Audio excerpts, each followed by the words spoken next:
This is the lower mast step. It's a 3/4 inch piece of plywood milled to that shape from the kit. And I modified the edges so that it fit tightly against the hull on each side. Had to angle it a bit. And after making sure that it was nice and square where it met the panel at the bottom and removing all the panel wiring, the bulkhead wiring that is, I glued that in place with thickened epoxy. Made sure there was lots of squeeze out. It's also glued to the bulkhead as well as the hull. And I cleaned out all the excess really well, especially in that mast hole, because there's a tube that goes in there later. There's a upper level of the mast step that goes in later, but that's the bottom piece that goes in for now.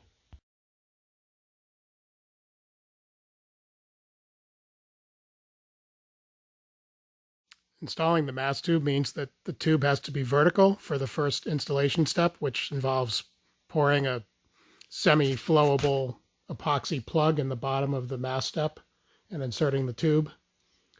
And so that required blocking the aft end of the boat up, and quite frankly, it took way more than I thought to get that tube vertical. All of these 2x4s, and then 2 3/4 inch pieces and a 1/4 inch piece were all required in order to get the hull, not the hull vertical, but the mast tube, because the mast tube has a bit of rake built into it. So that's way more than I thought it was going to take, but that's what it took to get it vertical. So all that blocking at the aft end of the boat was to get this mast tube vertical.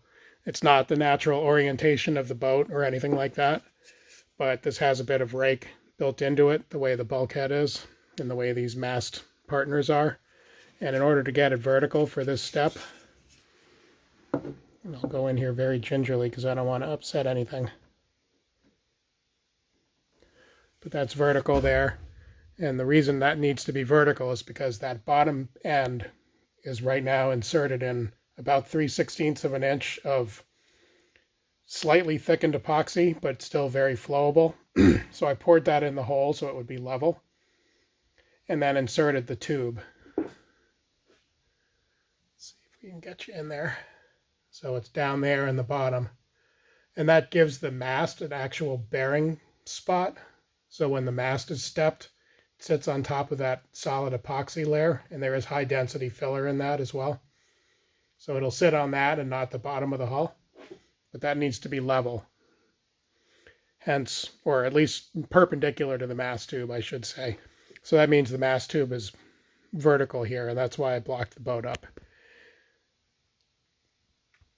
Other than that, that's the main thing that holds this in place for the moment.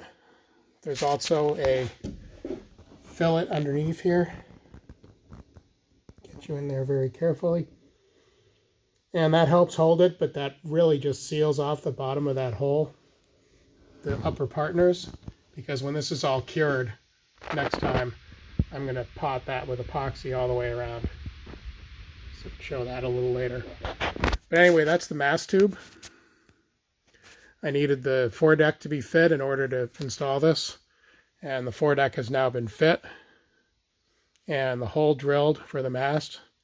So I can install this, and that's one of the final steps before I could theoretically install the foredeck. With the boat still blocked up so that this mast tube is vertical, and the next day after that initial epoxy cured, I used a syringe and injected epoxy through these little half-moon slots that are on 4 sides of the hull and into the gap, both the top partner and the bottom. And I kept going around it and putting a little more in as it sort of sunk down in the hole and self-leveled. This is what really holds that in place. Plus the foredeck will help hold that top edge in place when the foredeck's installed. But that mast tube is now completely installed. And once this is cured, I can lower the boat at the aft end again for good.